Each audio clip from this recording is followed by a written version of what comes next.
Hello everyone and welcome to the final review I have for Mean Streets of Gadgetzan. All of the cards have been revealed and the set is coming out very soon, December 1st, so I just want to jump right in and take a look at the remaining cards that we've not yet talked about. So let's just start with neutral cards, and we're going to be going in alphabetical order in each of these sections, so let's just jump right in with Ancient of Blossoms. This is not a super exciting card. I do like the fact that this is a big taunt minion that any class does have access to. But it is hard for me to imagine justifying including this in your deck over something like Bog Creeper that just gets so much more power for the cost. You compare this to Fen Creeper, only a little bit more health. You compare it to Bog Creeper, a significant amount less attack. So not really a particularly impressive defensive minion, really, considering that you can get a Twilight Guardian for 2 less mana that only has 2 less health. So not a card that I expect to really show up in constructed play. Next up, we have Blubber Baron. This is a pretty cool card. I think that this is a card that is right on the edge of being a powerful tool for someone looking to play like a Battlecry deck. I tried to make a bunch of Battlecry decks back with Rumbling Elemental and crowd favorites, all that sort of stuff. And, there wasn't quite enough there to really justify biasing your deck in that way. This is a card, though, that you don't need to sort of have in play and then play your Battlecry minions, which was a lot of the problem that I found with the other cards. This is a card that just rewards you for having played Battlecry minions up to this point as long as he's in your hand. And, you could end up getting, a very large minion for just 3 mana. Obviously, you're going to have to wait until fairly later stages of the game, which might mean that the minion you're getting is not as impactful, but it is a pretty big payoff if you get there. So this is a card that I'll definitely experiment with. I don't expect it to be good, but I think it is probably on the cusp of getting there. Next up, we have Defias Cleaner. This is the kind of hate card that I like to see. It's something that is get rid of the specific effect that you want to deal with. We saw Silence, generally get toned down with the shift to the standard rotation, and I was a big fan of that because I felt like you got to ignore the card text of too many things, just no matter what you're playing, as long as you decide to just throw Ironbeak Owl in your deck. This is a card that, you're like, hey, I'm losing to minions with Death Rattle, so I'm going to play with this thing that helps counter these things with Death Rattle. I do like that it lines up precisely against Savannah Highmane. It silences the Death Rattle, and then it's a 5/7 that matches up just against the 6/5. Doesn't match up quite as well if they end up Hound Mastering it after the fact, and you're like, I should have waited until I silenced it. But, I don't think this is going to be a card that really shows up in competitive play. It's tough to justify this kind of thing in your deck without something like sideboarding. So if we do have formats that include ways to modify your deck or different configurations you're allowed to potentially bring to a match, maybe a card like this does show up, but I think it's hard to justify putting into your deck otherwise. Next up, we have Gadgetzan Socialite. This is apparently when a Voodoo Doctor grows up a little bit, it gets a little bit tougher, puts on a feather boa, and still does the same thing other than that. Another card I don't think is very likely to show up in competitive play. You can play a Voodoo Doctor if you really want the health. You can play Earthring Farseer, which is a little bit more health, a little bit more stats. Just hard for me to imagine this card really finding a significant home in Constructed. Genzo the Shark. This is a pretty exciting card to me. This is kind of like Jeeves. We saw Jeeves as this card that aggressive decks played during Goblins versus Gnomes on occasion that would let you reload your hand, and your opponent could try and take advantage of too if they were able to spend their cards sometimes somewhat inefficiently, but get the sort of reload that Jeeves offered. Genzo is a little bit less reliable in terms of giving you that card draw because you don't get it immediately. You have to wait until he attacks, which, given the fact that he's killed by Swipe and Truce Over Champion, might be a little bit tough, but you still get a reasonable body to threaten your opponent with, and if they don't get rid of it right away, it can really pay off because not only do you actually get the attack in, but you have an entire turn after playing him to really just empty your hand down to the point that you get rewarded as much as possible. So I do think this is a card that might end up seeing some play in very aggressive decks, maybe sort of the empty hand style, like Face Hunter type deck that's just looking for something to help it reload. Next up, we have one of the weirdest cards in this set, and a really cool card in my opinion, Mayor Noggenfogger. I think that anyone who was a WoW player back in the day would have been very disappointed if there weren't a Noggenfogger effect in Gadgetzan, because that was really what everyone went to, Gadgetzan for was to get their noggin fog elixirs, that and to stand on the roof and shoot at people and have the guards kill them, and then just spam laugh or yell in all chat or whatever.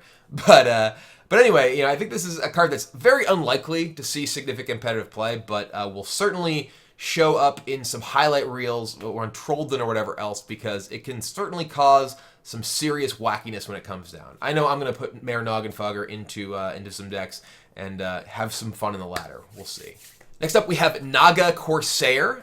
This is a pretty interesting card, actually, because it's a pirate, and there are some rewards for playing a significant number of pirates that we've seen in some of the previous sets. And the battle cry of giving your weapon +1 attack can be a pretty big deal. Like, having your Fiery War Axe go from 3 to 4 attack can mean, now it can kill Azure Drake. Now it can, along with something else, kill, a bigger minion, like a big taunt minion, because, you really want to get to that face when you're playing Pirate Warrior. And I think that while it doesn't necessarily have like tremendous stats, if you have enough of this kind of effect, you can really get especially high value out of cards like N'Zoth's First Mate. If you have enough ways to buff that Rusty Hook, it can really become like the Rusty Hook of Excalibur or whatever.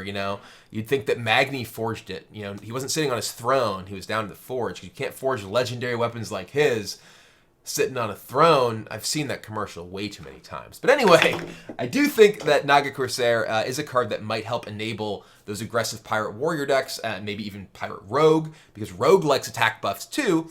So this is definitely sort of a fringe type playable card, but I think it might find a home. Next up, we have Red Mana Worm.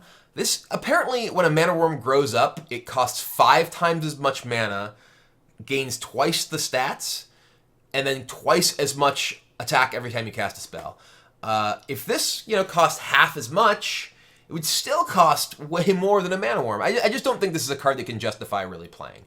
It can certainly do some amazing things if you're able to chain spell after spell after spell once it's in play. But if you're in that situation, you could do probably a lot better with an Auctioneer or something similar to that. I just don't think that you can really justify playing something that requires you to play at least 2 spells before it becomes better than a Pit Fighter. It's not like you're getting a ton more than just the sort of raw stats out of this. Maybe it had a little bit more health, maybe it gained a little bit more attack. One of those things, but as it stands, I'm just not buying it. Next up, we have Small Time Buccaneer. Speaking of those Pirate Warrior decks, this card is incredible for them. This is like the Cogmaster of Pirate Warrior decks because it hits really hard and it has a condition that is really easy to meet in the kind of deck that's likely to want to play it. If you're playing Rogue, you literally just have to hero power on turn 2, and you have a 3/2 minion for 1. If you're playing Warrior, you have your N'Zoth's First Mates, you have all your War Axes, all of these other weapons. This can justify playing even potentially more weapons and even slightly weaker weapons in your deck just to ensure that you have one around, because this does hit so very hard. I think that this is definitely a card that is going to see constructed play and kind of an archetype-defining card for those aggressive warrior decks. It just hits that hard. Next up, we have Street Trickster. Well, I don't think this card is particularly good. I do like where Blizzard is kind of going with this card because it shows they're willing to make cards that are a little bit different than most of what we've seen. This is like, okay, what if I want spell damage that's more likely to stick around? If I want to have my spell damage card that I'm not just looking to pair with my card that I play right away, maybe I want to play it and, my opponent can invest some resources into trying to kill it, but I have it more likely able to survive to my following turn. So you have a 7 health spell damage minion for 3. I don't think that this is likely to be as popular as Thalnos, of course, or Azure Drake, or even Kobold Geomancer, but I do think that there may be some decks that want to try to preserve spell damage over turns rather than just play it alongside the spell damage benefiting spell that they're playing in the same turn, and having the higher health can really help with that. And maybe, who knows, people are going to play just tons of spell damage minions and end up Maelstrom portaling all of their opponents' minions away every turn, even though it kind of feels like that happens anyway. Next up, we have Streetwise Investigator. I like this card. It kind of feels a little bit like that Defias Cleaner to me, in that it's, hey, you're looking to do a specific thing, you're losing to Gadgetzan Auctioneer, you're losing to the Shadow Rager, perhaps. We'll get to that guy in a bit. But, it's, hey, you can go and play this. It's a flair for non-hunter classes. And I think that's, a good card to exist. Whether that's a actual good card you're likely to play Probably not. I do think that I'd probably like this card better if it cost a bit less, because one of the problems with this card is if your opponent is playing something with, stealth that they're trying to protect, you're often going to really want to play this alongside a removal spell, and it's very difficult when this card costs 5 mana. You need to have a significant board presence and play this and be able to kill their thing. So that's a hard ask in a lot of cases, but I like the fact that there is sort of a generic neutral answer to stealth, and whether it's actually a card you're going to play a lot, probably not, but it's nice that it's there. All right, next up is probably one of my favorite cards of the entire set, the Weasel Tunneler. This guy is adorable. He's hilarious, and he looks like a total scumbag. Just look at him. He's a weasel. He's a low-down, dirty weasel. So 1/1 for 1. That when it dies, put it in your opponent's deck. And this style of like griefer card, I think, is pretty cool. I know that a lot of digital games have experimented with this sort of thing, or even physical games. There's like curses and dominion and whatnot. But they can be sort of obnoxious cards if they're not done right. I think one thing about this card is that you're shuffling this card in your opponent's deck and screwing up their deck, but you had to put it in your deck in the first place and draw it and get it killed. So it's I doubt that this is going to be a card that really sees play outside of people just trying to do amusing, wacky things. You can play Weasel Tunnelers, you can play Beneath the Ground, just throw all this stuff in your opponent's deck. You could play Weasel Tunnelers, wait until you have both of them in one turn, then kill both of them right before your opponent needs to use their Reno, and then they're just wrecked. But you could probably do better than that. Anyway, I just think the card's hilarious. It's, almost certainly not going to show up in any competitive decks, but I love that cards like this exist because they're fun, at least conceptually. All right, and here we have clearly my favorite of the neutral cards in the set, Raytheon. I'm told this is a uncorrupted son of Neltharion, who, became Deathwing. And clearly he's in human form here, so not actually a dragon. Kind of a bummer. If this card was a dragon itself, I'd love it even more. But this card is a incredibly powerful card advantage tool that's attached to a totally reasonable body that you can use in dragon decks. And one thing that I like about it a lot is that it's legitimately a reason to try and play a significant number of dragons in your dragon deck outside of just, I need this bare minimum threshold. It's like, what, we want to play a ton of dragons? Here you go. Here's a real reward for doing so. And that's pretty cool. My one problem with this card is that I'm sure that every time I play it, I'm actually just going to fatigue myself to death because every card in my deck is a dragon. And maybe that's not the best plan, but it is my plan and I'm sticking to it.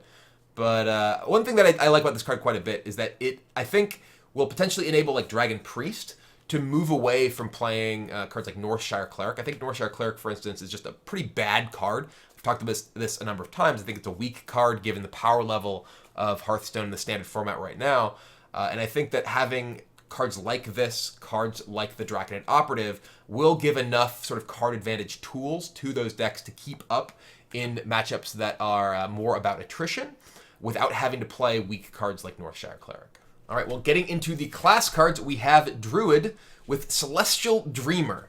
The one thing that's weird to me about this card is this feels like a Grimy Goons card. This feels like a card that ought to be in the factions that pump the stats of the minions in their hand, because being able to trigger off itself, kind of like the fight promoter that we saw, that is the same trigger except for 6 or more, and is just bizarre to me that this is like in a different faction. I guess the idea is that maybe this goes with Jade Golems, and that you're planning to get your Jade Golems down and pump them up, so it pumps this up. But if you could pump this in your hand, you could give this +2/+2, and then you could play it, and it give itself +2/+2, you would have a 3-mana 7/7. Just think of the memes. I don't think this is likely to be a particularly strong card. Getting a slightly undercosted, larger minion later in the game when you've had to do something to enable it is kind of going to be difficult to pull off most of the time.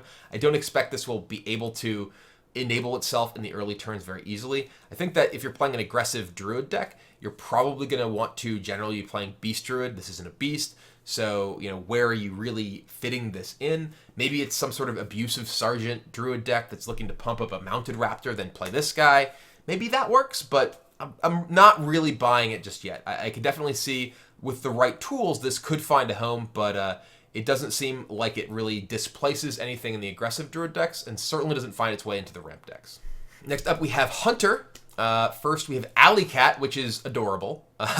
This is basically a Living Roots that is a beast instead of not a beast, and you can't shoot things with. So Living Roots is a pretty powerful card. We've seen that be a good card in aggressive and controlling druid decks, though obviously the modality of it is a big part of it, why it's effective in those control decks. But the fact that it's a beast is pretty important because obviously hunters care quite a bit about beast synergy, but just being able to split your stats between two different bodies in the early turns of a game is very good against opponents with hero powers that can remove your minions, whether druid or mage or rogue. You just keep that pressure up and make it more difficult for your opponent to remove your beasts and thus remove the potency of things like Houndmaster. My only critique of this is I kind of wish that this was summon a copy of this, because it feels like that would really have a great home in the Grimy Goons hand buffing stuff.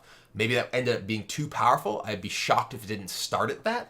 But, it's still definitely a pretty cool card, just not quite the crazy potential that it seems like it could otherwise have. And one of those cards that Alley Cat could have had awesome potential with, if it did copy itself, is Hidden Cache.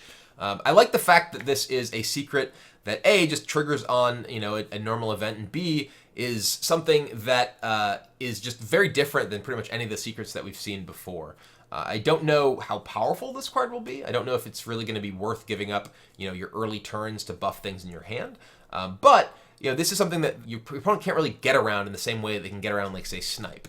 If your opponent plays a Loot Hoarder into your Snipe, you're like, oh man, I got kind of wrecked. But if your opponent plays Loot Hoarder into Hidden Cache, you're like, all right, well, you triggered my Hidden Cache in turn 2. I'm super thrilled. I get to, play out my buffed guy. I think that Hunter is probably the class that's likely to get the biggest benefit from these, like, play ahead of schedule oversized minions, just because Hunter is a class that, generally speaking, relies a lot on leveraging tempo and just stats it's able to get in the board and then finish the game off with its hero power. So I think this is definitely a card that has a lot of potential to be powerful, especially in decks that are looking to leverage extra bonuses from those buffs to the minions at hand, whether they're Rat Pack or the Dispatch Kodo. There's just a lot of ways that hunters can take advantage of those buffs, and I think this could end up being a powerful part of that kit. Speaking of buffs to your hand, Smuggler's Crate. This is a more controllable Hidden Cache. This can't buff non-beast, but can definitely get your Rat Packs getting big. So the fact that it's a little bit more controllable than the Hidden Cache does mean that you can be more likely to get it specifically on what you want, assuming what you want is a beast. It's a little strange to me that these actually both exist in the same set. They just seem so similar. Obviously, you're going to have cards that are doing kind of the same basic thing in a class that's looking to promote a certain mechanic, but just two cards that essentially are just give a thing in your hand +2/+2 seem just a little bit out of place when they're both just spells. Obviously, one is Beast and is just a 1-cost card. The other has a trigger condition and is a 2-cost card. But they just feel so similar to me that it's weird to me that they both exist. But I do think that they both have the potential to be quite powerful. They do both require that you have cards in your hand to buff. So that these are obviously terrible draws late in the game, and really emphasize how important it is to get significant tempo advantage out of this effect. So it'll be interesting to see how powerful that archetype really is, but I think with cards like I mentioned, Rat Pack and Dispatch Kodo, is a lot of strong tools to take advantage of these effects.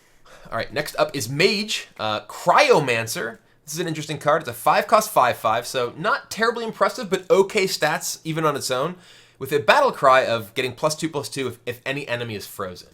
The most important thing to recognize about this card in my mind is that it plays on curve right after Water Elemental. Water Elemental is a hard creature to kill. It has 6 health for just 4 mana, and doesn't really get traded into very easily by much, or even killed by that many spells on curve, which means that you're very likely to be able to curve into a Cryomancer. That said, how much does a deck want just a slightly overstated minion at 5 mana compared to the other options like Azure Drake or whatever else?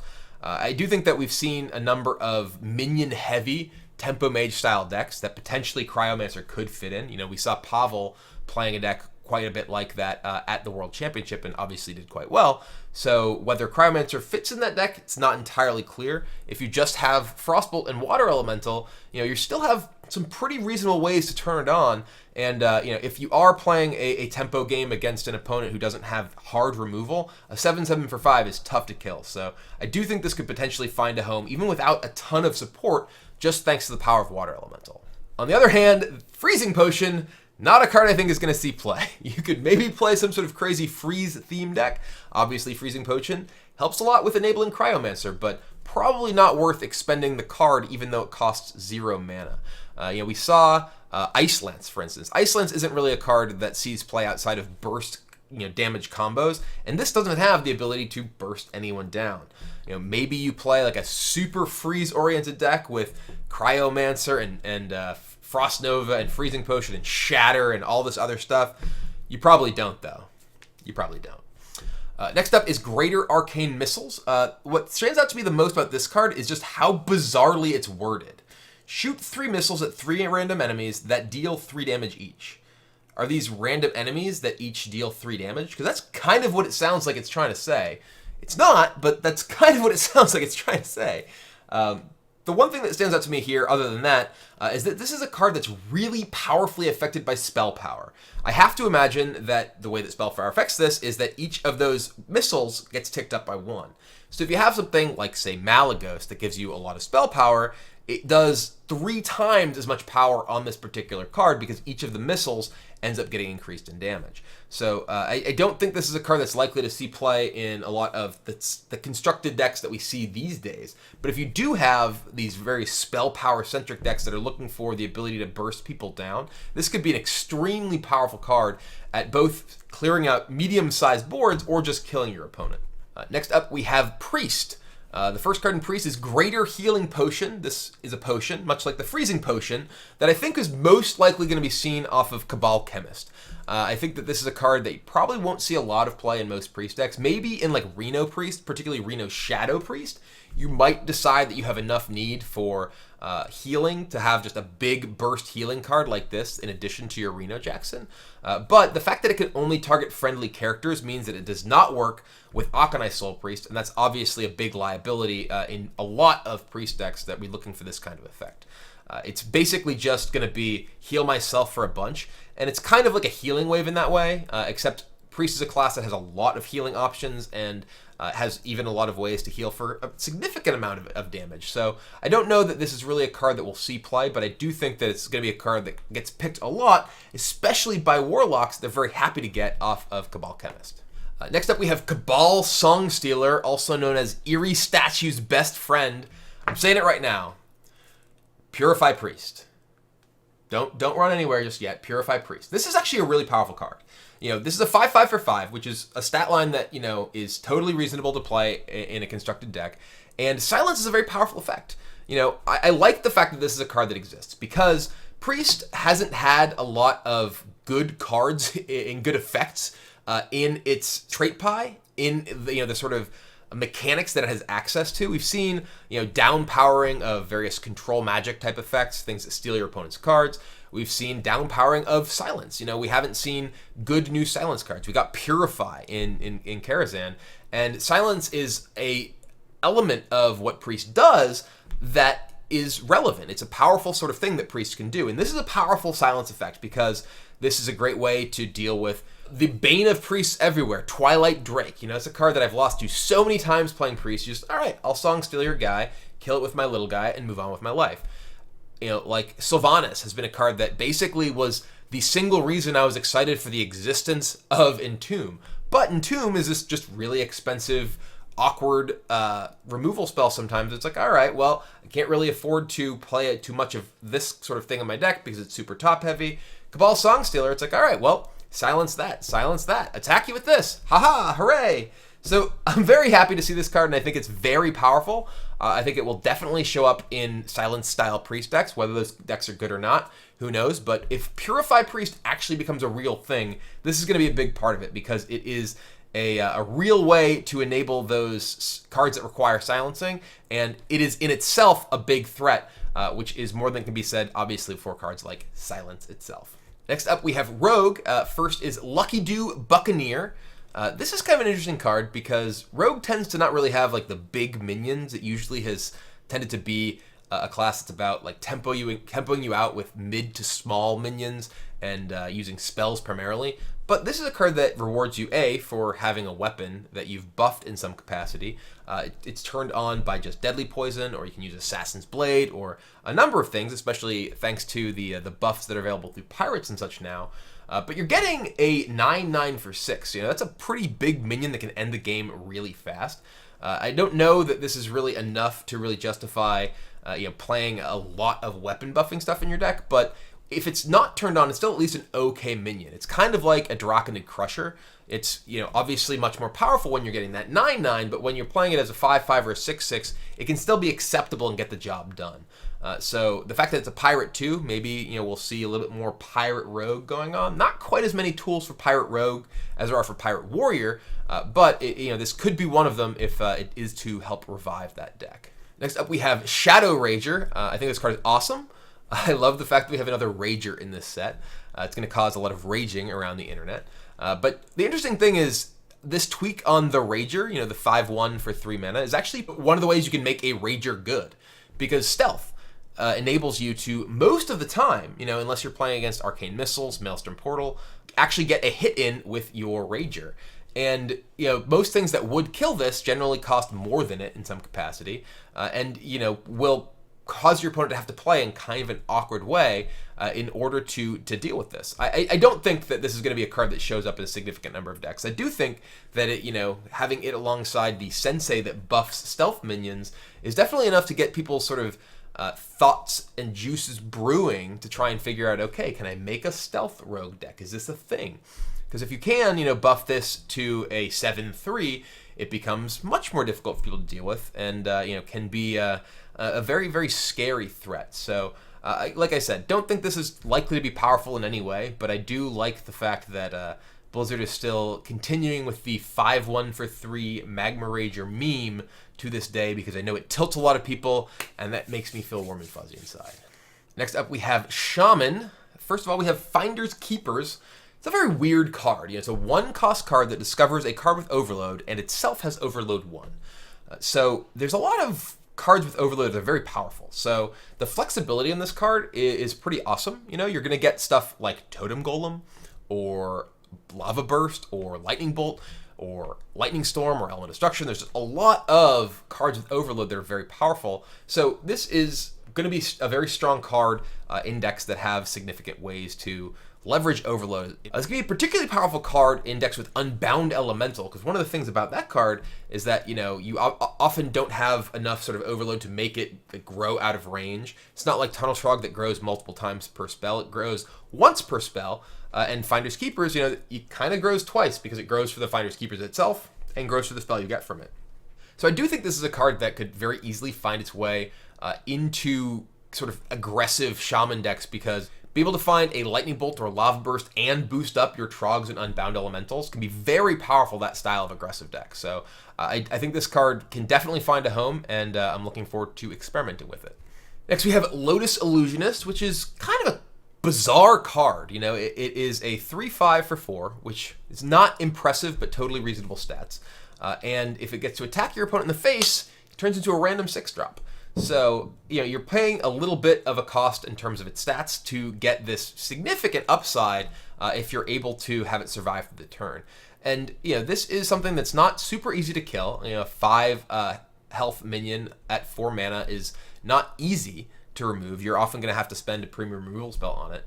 But generally as well, you're going to be looking to play board control at that stage of the game. You're often going to want to attack into your opponent's minions. So it is a pretty significant cost to attack your opponent in the face with something that, isn't inherently like a big minion. Obviously you're going to attack your opponent in the face with a Flame Wreath Faceless most of the time.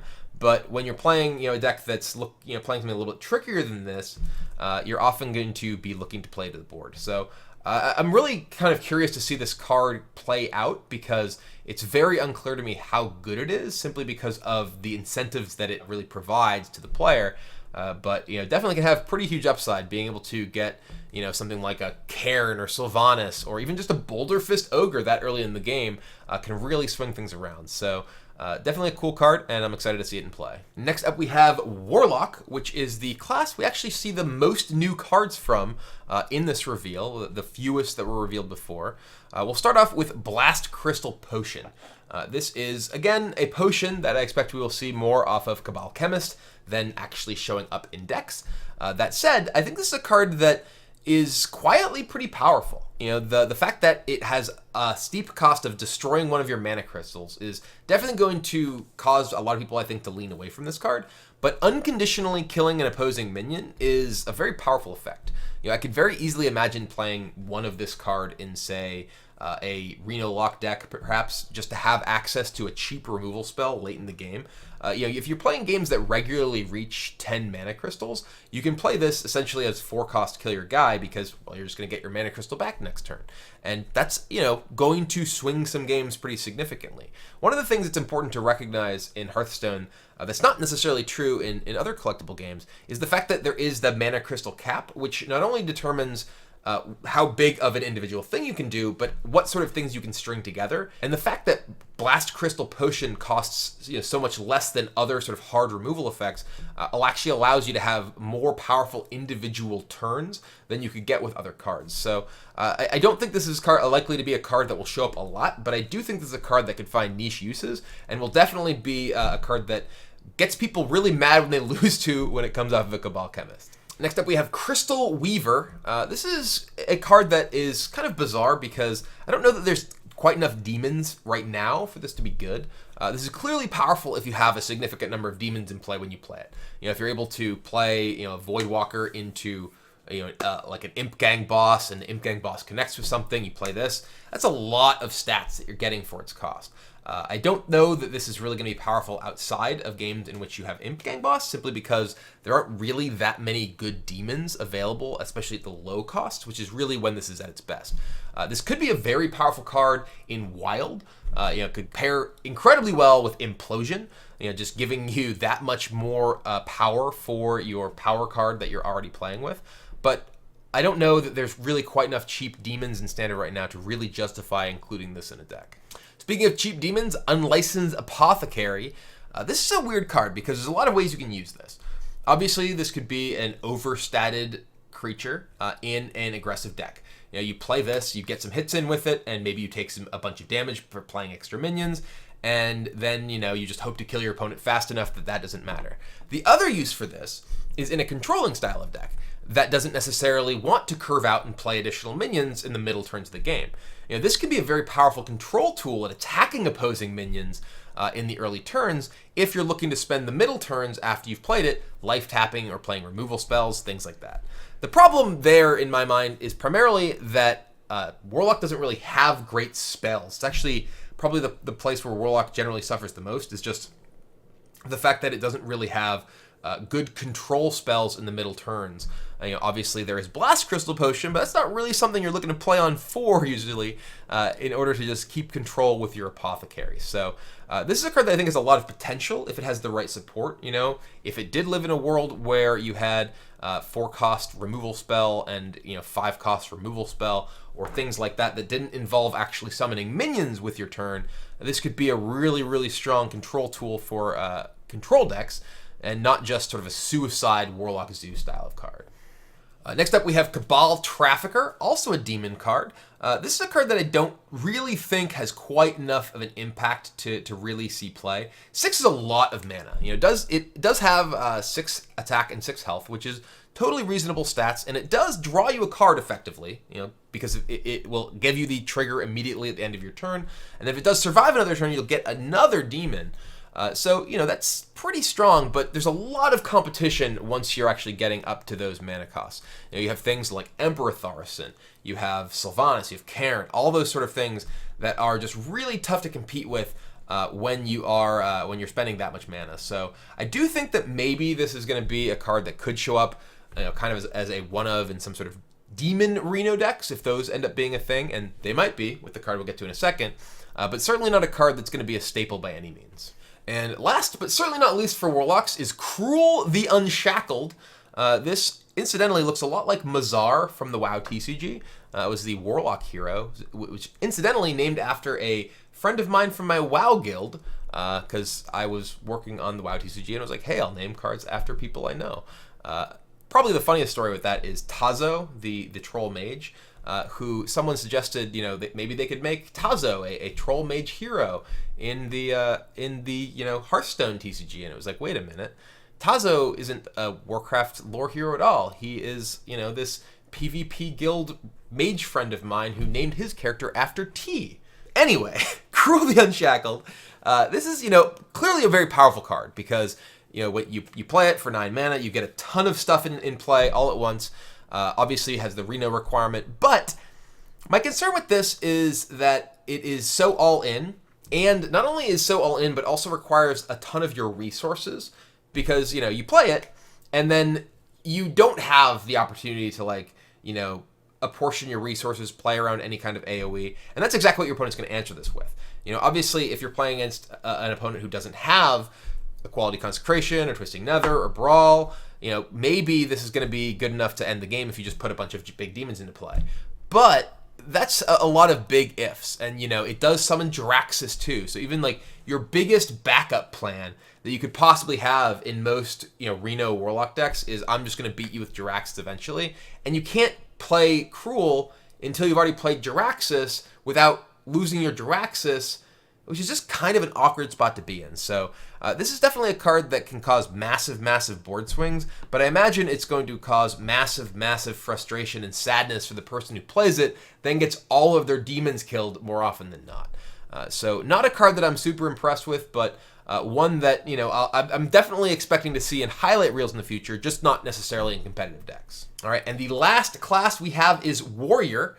We have Public Defender. This guy is hilarious in my mind. He is a Tauren who apparently takes care of those who cannot defend themselves. And he's a 0/7 taunt for 2.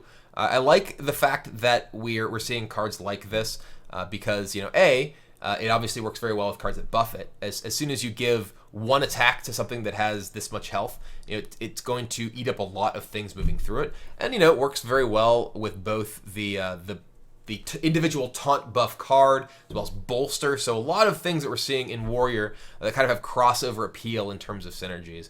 So, obviously not going to be a staple card in decks that aren't looking to take advantage of the fact that it is this big taunt and leveraging the taunt keyword with those buffs most likely. But it is certainly a neat card that, maybe even try playing in a deck just to absorb some damage from aggressive opponents early, when you don't have your War Axe. Next up we have Sleep with the Fishes.